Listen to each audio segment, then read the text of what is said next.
Okay, so I think I'm going to do my follow-up thingy for my recent um, interview that I did. This was like an interview I did last month in Cambridge, and it was for technology and sales, and it was generally for T-Mobile. Um, that was sort of an odd experience. Generally, because it's 2013. Yeah, try being an artist, try being creative, and then be around people who in the United States think that that is just some terrible thing. Um, People think that if you're an artist that you're like you're mentally diseased or something. But then like the moment that you're like in front of them and you do some like doodle that's like crap, suddenly like they're like, oh, whoa, how'd you do that? You should be famous. You should be making money. It's like, shut up. Just shut up. I should slap you, but I'm too nice.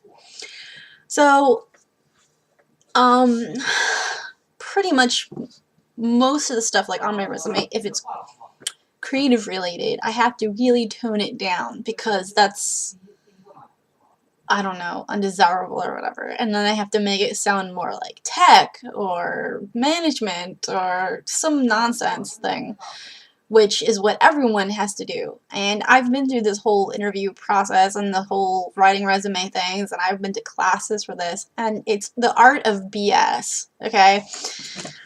Um, and what's funny is people who get caught up into it and they actually start believing their own nonsense.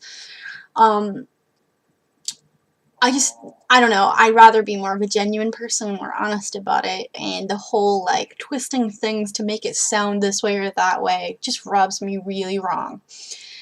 But, so I applied for, God, I don't even know, like, maybe 15 or whatever positions at T-Mobile that was region-wide, and, mostly what I applied for was just, like, sales. I thought, well, maybe I could at least do it, that, right? I was mostly trying to avoid, like, the supervisor and management stuff because even though I'm a manager, I don't do things the corporate way, which is like, there's all these, like, graphs and figures, and let's make up this stuff and make it sound important, and we have goals and we have these numbers, and let's inflate the value of our stock and push push push, sell sell sell. Like, I mean, I'm just so not trained that way. I'm more of like the common sense way, or the let's be really real way, okay, in a dead economy. But cell phones are thriving, right? But then, so I'm getting like all these like rejection letters, from everything and anything. Finally, I get this one where this dude is like this manager at like the top selling one, which is like in Cambridge or whatever.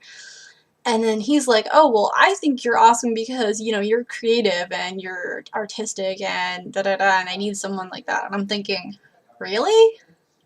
What? So finally, after like a bunch of weather issues, I finally went there. Actually, when I got there, I mean, there was no ladies that worked there at all men. Yeah.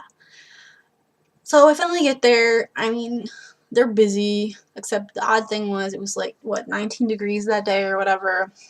So it actually wasn't busy, at all. So they're all talking with me, and I don't know, they all seem to actually like me.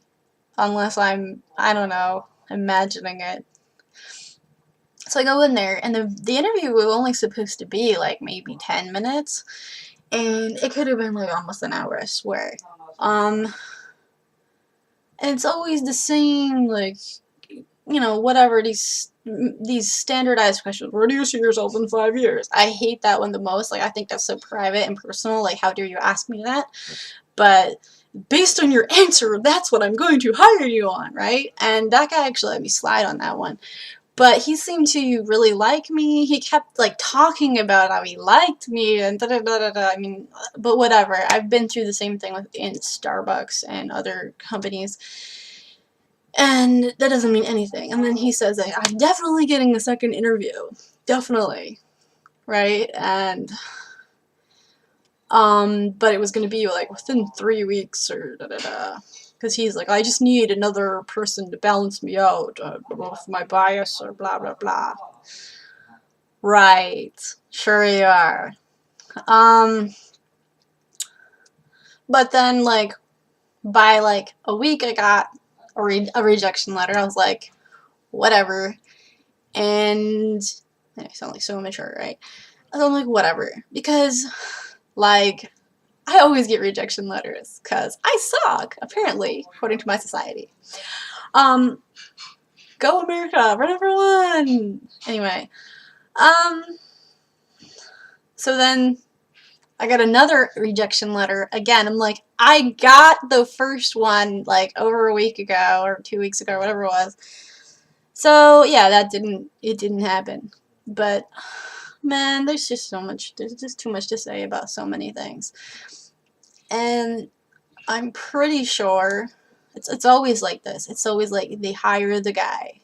They hire a dude. So, oh, where's my second interview? Oh, you're definitely getting a second interview. Right. Sure.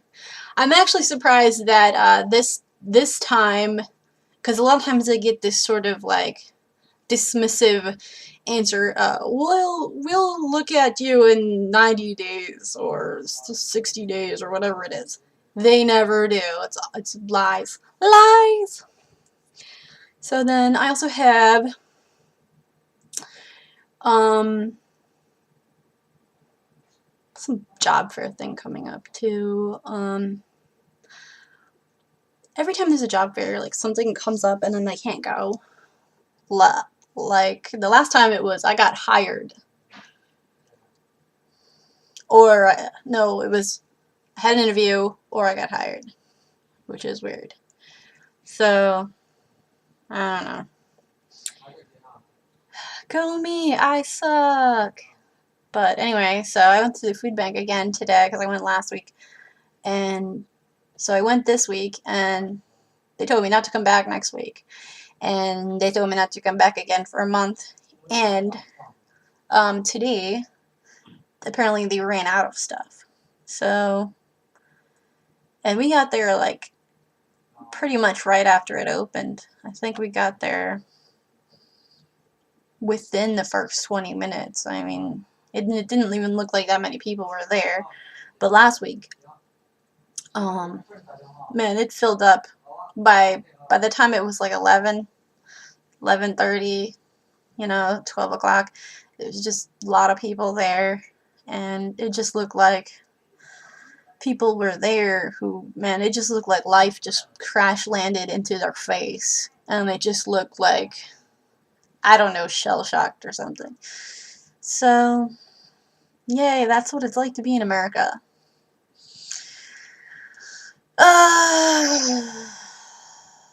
Whatever. Anyway, I have zero expectations in my life. Like, I honestly hate this whole concept of you need to have goals in your life. When I was a kid, that made sense. You set a goal and you reach for it, you strive for it. And it was very attainable. It wasn't even hard at all. I did a lot of things when I was a kid. I was a prodigy kid. Boo, how dare you say that? But I mean, I was. And whatever. Not a big deal. Apparently not. At all. But today, man, setting a goal is like the easiest way to have heartache and misery and disappointment and disillusionment. I hate it. I just